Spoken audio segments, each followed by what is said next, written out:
Hello, everyone, and welcome to another episode of the Rouge Rugby podcast, where we talk about real Canadian rugby.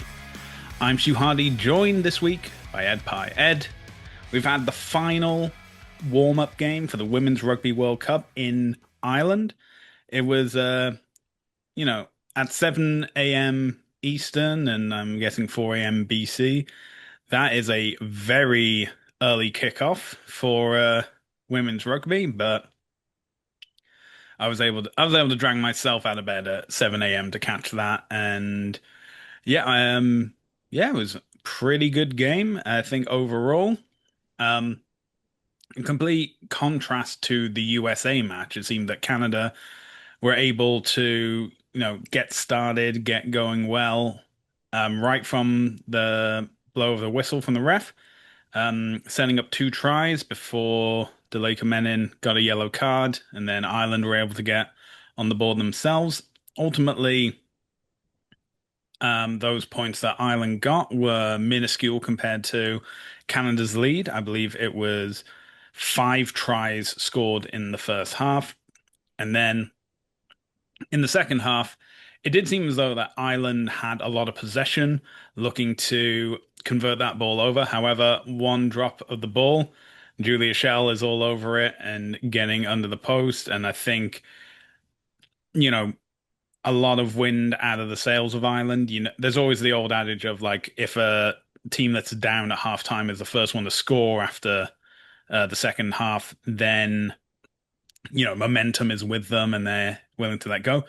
In contrast, it looked like Ireland were being deflated. And then just when thought that Canada were going to walk away with this, it turned out that Ireland actually had something in the tank, were able to pull out 2 tries in the space of, 5 minutes and get right back into the action. Ultimately, though, as we've said on this podcast previously, the best defense is having a massive lead before you concede. And as such, Canada were able to force a penalty. Ireland were down to 14 players for the final part of the game, and then Sophie de Goody went over for the final score of the match, able to convert her own try. Final score: Canada 47, Ireland 26. Ed, what did you make of this game? Actually, what did you make of waking up at 4 o'clock in the morning to watch this game?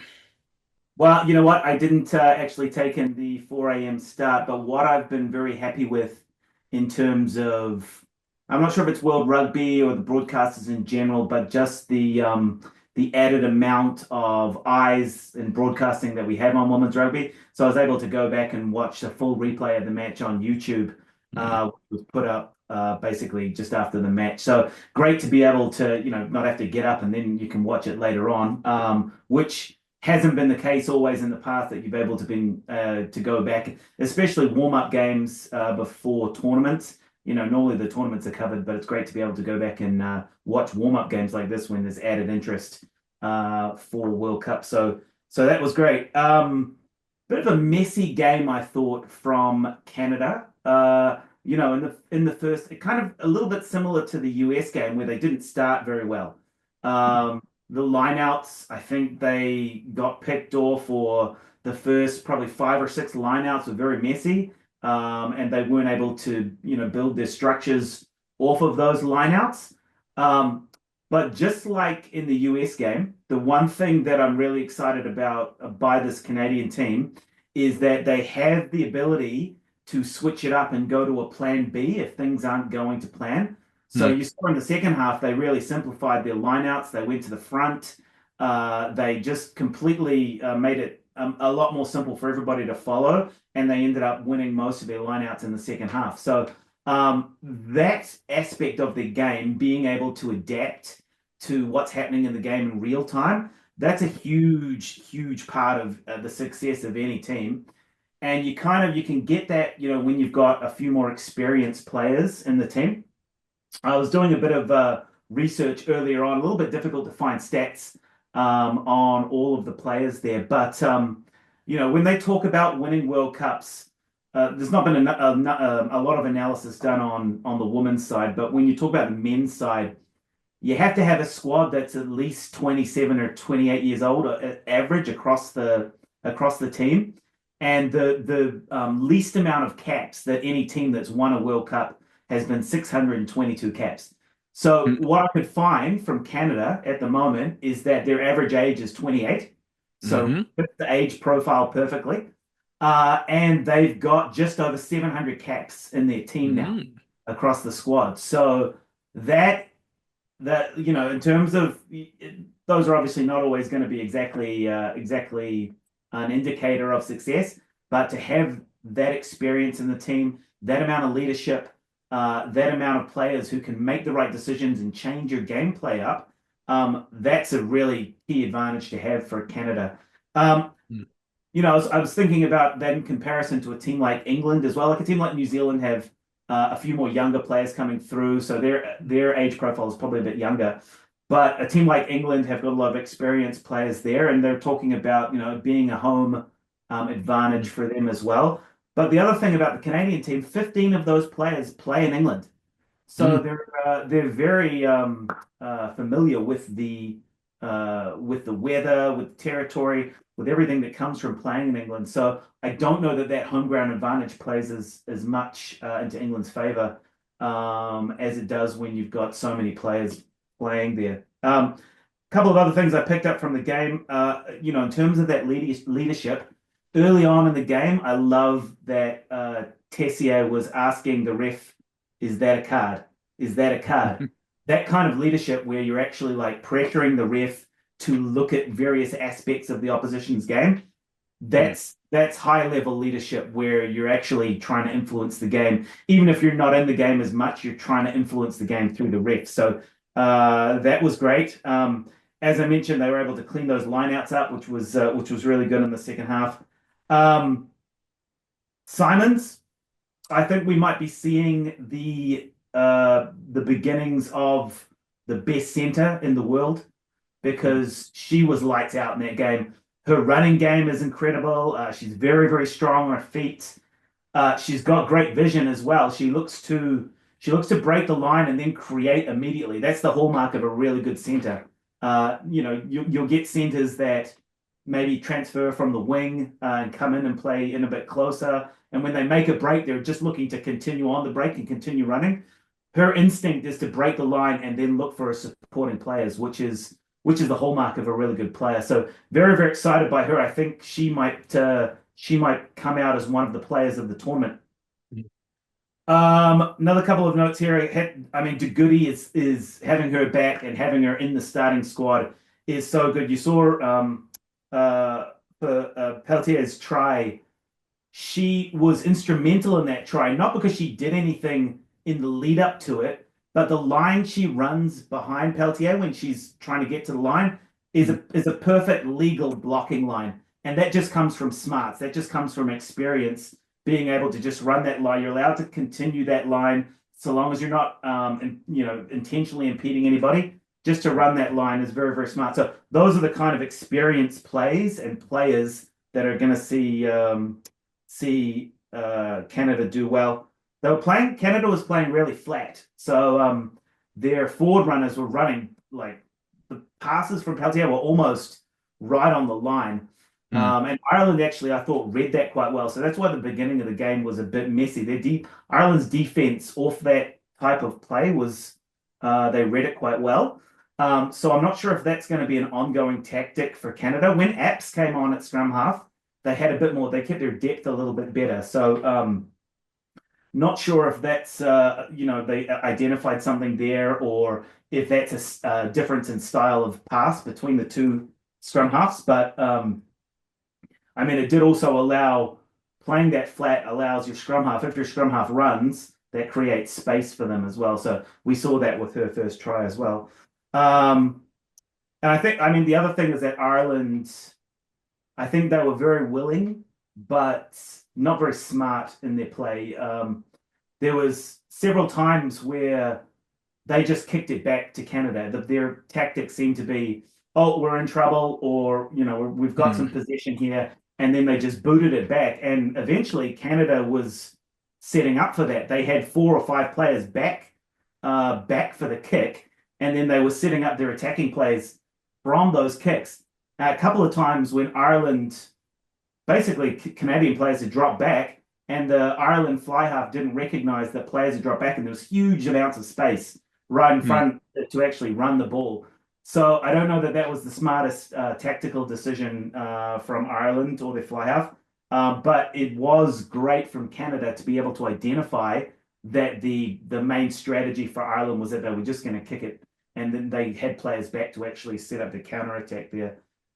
So there's quite a few good takeaways for Canada from that performance. It was messy, but the fact that Canada were able to clean that up and their leaders were able to come through and actually get quite a comfortable victory in the end. And in the second half, Ireland came back and scored a few tries, but I think at that point the game had broken down, and I don't think Canada was ever in any danger of losing the game. So. Hmm. Um, Pretty good performance. I think it's a good performance to have before a World Cup because it did, you learn quite a few things picking up where your errors are more so than just having a perfect performance. Yeah. I think that's something that'll do well for Canada. Yeah, I think that we've seen it from the past couple of games, including the second test against South Africa, the test against the USA, and now this test against Ireland, is that it does feel like Canada does um, have moments in a game where they either try something different or there's a little bit of panic comes in because I know there was multiple times where passes went to ground, and especially in this game, and they're trying something new. Now, fortunately, in all those instances, Canada have been so far ahead that it's not too much of a concern.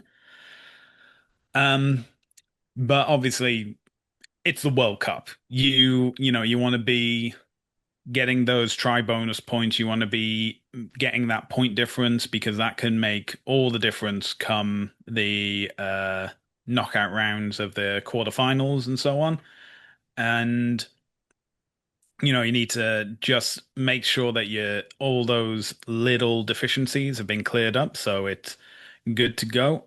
Someone pointed out, and I kind of do have to agree, is that when Alex Tessier went off for a HIA, it seemed as though that, especially in the second half, when it was that deficiency that allowed Ireland to get a couple of tries in, is that maybe missing Tessier in that role of a center that's, coordinating the team, telling them where to go, where the gaps are, so that the forwards can get in position when it's the attacking play and stuff like that. Obviously, being one of the players in the back line who can collect the kicks from Ireland and be able to coordinate an attacking line out from there. Um, but I do understand is that you need to have these leaders in the team, and thankfully, there's a great number that of the Canadian players that do have a lot of experience. You mentioned earlier about how many caps Canada had, and we had six players in this game reaching cap milestones. Alex Tessier, the captain, getting her 60th cap, only the third woman in Canadian history to reach that milestone. Karen Paquet has 45. Paige Farris got her 40th, and Emily Totosi, Fabiola Forteza, and Sophie de Goody all got their 35th cap. And when you look back to the World Cup in New Zealand 3 years ago and the state of women's rugby, especially after COVID, and we're seeing that a lot of unions around the world are struggling financially, even for their men's team, and the men's team has always been the golden goose of each union on getting those international matches in and getting the revenue from that. And I remember it being that um, with the WXV had only started in 2021. It was only a double round robin between Canada and the United States because of travel restrictions. And Then we had the expansion in of the WXV with Australia and New Zealand, and now we've had like the WXV as well, which came after the World Cup, and I think it was in 2023. We worked out that Canada went from having 9 matches in 2022 with the World, of which 5 of them were the World Cup, to having 9 games in 2023, which were coming from all these separate tournaments. And when you think back to like this time, even 10 years ago, how much of a struggle it was to get women's rugby getting games anywhere in the world, never mind Canada, that every single women's international player you knew was a part-time player because there wasn't an option to make a living playing professional rugby for women. You had to have another job that would actually pay the bills, and this was just a passion. Like, yeah, you'd get paid for a test match or maybe a few club games, but you're not getting a mortgage out of it.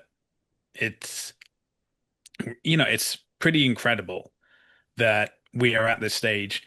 And, from a personal bias perspective, it's even great that Canada are second in the world right now. With this victory, they go over 90 points in the world rankings. They are the only nation, as well as England, to have reached that in women's rugby this year, which is, again, hugely impressive. And you know what? I'm going to give credit to Ireland as well because 2 years ago, when WXV first started, they were, I believe, in WXV 3, the lowest tier of competition. The year previously, they had failed to make the Women's Rugby World Cup. They had been eliminated by Scotland, I believe. And, women's rugby in Ireland on a national level was, going backwards, if anything. And now look where they are. They made the WXV1 last year. They beat the Black Ferns. They now are ranked fifth in the world, and they're going into a World Cup and could confidently say that they make the quarterfinals from a team that didn't even qualify last time out. I think that is astonishing. I think that Ireland, the Irish women, have definitely earned the respect of a lot of international teams going into this competition. And I know that others are saying that, oh, Canada's the dark horse because, they beat New Zealand last year, they tied with them this year. I actually think Ireland are probably going to be a dark horse in this competition. I don't know who else they're facing in their pool, but I can definitely see them, putting on good show, putting on a couple of matches, and they'll be looking to take on whoever there is in the top pool. I think it's France. I think they'll be definitely looking to challenge France to get into the top of their pool and having the best opportunities for the chance to automatically qualify for the 29 World Cup in Australia because the top 4 finishers get that automatic qualification. But yeah, that's all my praise I have for this fixture. And we don't have a women's game coming up next week, but the week after, it's finally here. It's finally the Women's Rugby World Cup, and we have got so many great games happening every single weekend for the next 6 weeks, I believe. It's going to be wonderful, and all those games will be available on TSN. I believe the Canada games will definitely be on a TSN channel, and it's more than likely that other games, maybe the opening game as well as the bronze and World Cup final matches, will be on broadcast. Everything else is probably going to be on TSN Plus, but that is where you can find all those fixtures. Now, we're going from the women's team to the men's team, and just a little bit of news that came out yesterday, which is that there is a training camp for the Pacific Nations Cup, which is happening.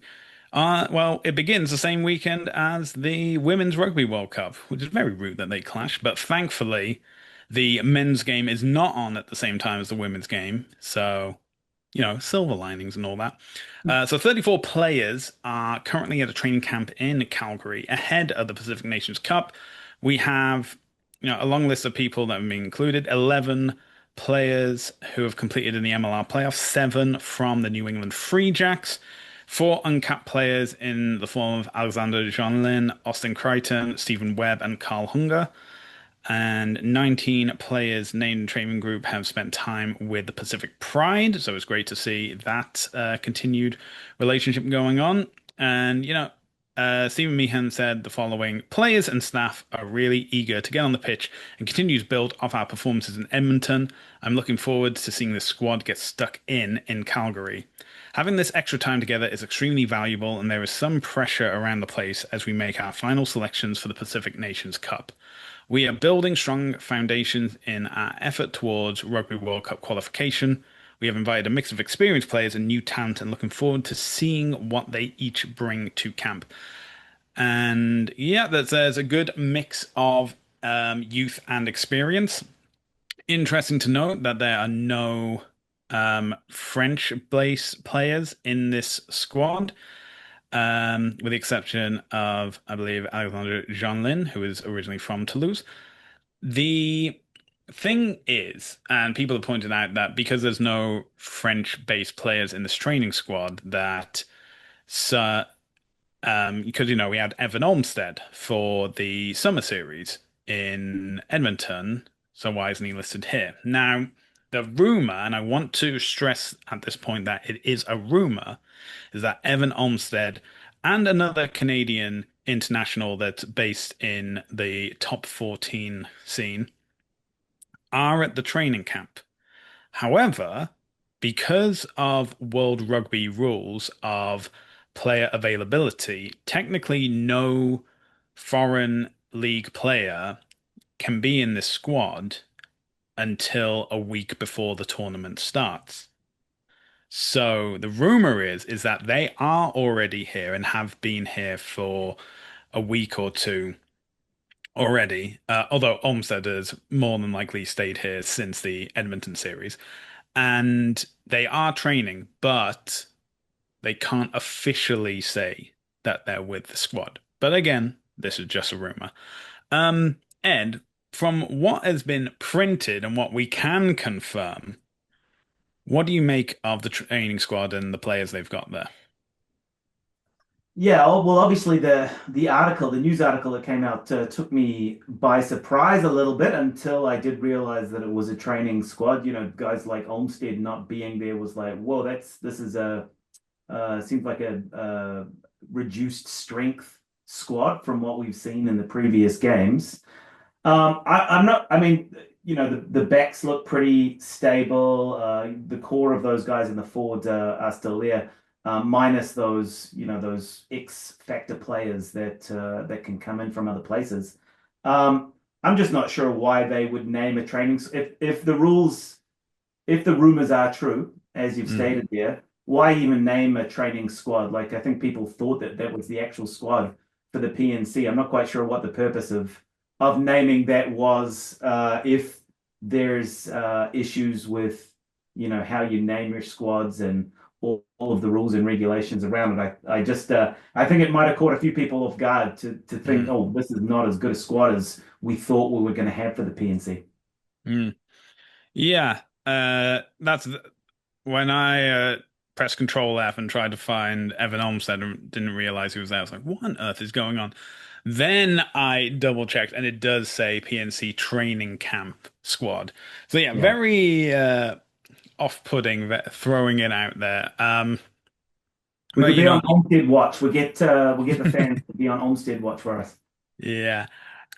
So we've also had like a bit of an up. So Ben Lesage is in this training squad. Obviously, he was injured and unable to compete for the Edmonton series. Shane O'Leary is back in the squad as well. I think that is a great decision to see. Nothing against Brendan Black, but when it comes to positions that you need like experience from, I think having a 10 or having a fullback with experience is definitely what we're going to need for the PNC. And yeah, Very good goal kicker too. yeah, yeah. You just sometimes all you need is just that extra boost, getting taking the penalties in the opposition 22 and just kicking them over, just you know inching away at that lead. Obviously, a lot of the guys listed are in MLR, and with that season over and some of them now without a team, they are, they're definitely available, and this training camp can definitely help them. And ultimately, I think everyone's of the same thesis. It's like, we want to have the best available squad that we can. This is very confusing when it just said Pacific Nations Cup squad for the training camp. And, definitely threw people for six. But when I saw 34 players, the first thing that actually came to mind was like, oh, I thought they only had like 28 in the squad last year, or it was like 32 in the squad last year. So, well, eggs on my face, I can say. So, yeah, so hopefully we can have the announcement of the Pacific Nations Cup squad officially for Canada probably next week, as they prepare for their match against the United States in Calgary before they head to Japan to take on the Brave Blossoms in Tokyo. Now, before we end this episode, we're going to talk about the Canada Summer Games of 2025 that have been taking place in St. John's. Because at Swillers Rugby Club, we have been having the time of our lives with the men's and women's sevens. So we had 11 teams representing 11 provinces and territories. And, as we interviewed Yukon Rugby earlier this year. They have been part of the festivities, part of the competition. You're up against teams like Ontario, BC, Quebec, people that have more experience with the Canada Summer Games setup. They've also been playing rugby much longer than the Union of the Yukon has existed, but it's been great to see, and we have the results come in. The final games were today. We're just going to give you the top three of the men's and women's. For the women's, we have in third place, getting the bronze medal, is Alberta. And second place, winning the silver medal, is Ontario. And winning the gold is BC. In the men's competition, the bronze medal went to Quebec, the silver medal went to British Columbia, and the gold went to Ontario. So, congratulations on winning those medals, and congratulations to all the athletes taking part in the 2025 Canada Summer Games Rugby Sevens. Sevens is becoming more and more accessible, and I'm so glad, as I said, that Yukon are taking part. And yeah, looking forward to the next Canada Summer Games and hoping we can get, you know, even more matches, even more competition. It's going to be absolutely wonderful.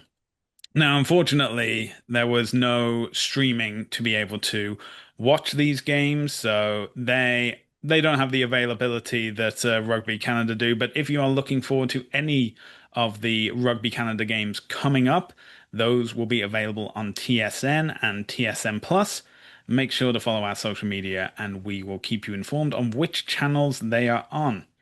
And if you enjoyed this episode, be sure to check out more, as well as our written pieces on our website, therougerugby.ca. You can also find our podcast on Spotify and on YouTube at The Rouge Rugby. Make sure to like and subscribe, hit the bell notification, and stay up to date with all our videos. We're also available across social media, including Facebook, Twitter, Instagram, TikTok, Threads, and Blue Sky, all at The Rouge Rugby. Ed, where can people find you on social media? Uh, Most of the channels, rugby 101 underscore 2025. Fantastic. And you can find me across social media at Hardman, spelled H4RDMAN. Well, that's where we're going to end this episode. Ed, thank you for joining me, and thank you all for joining us for another episode of the Rouge Rugby podcast, where we talk about real Canadian rugby. We hope you can join us again next time.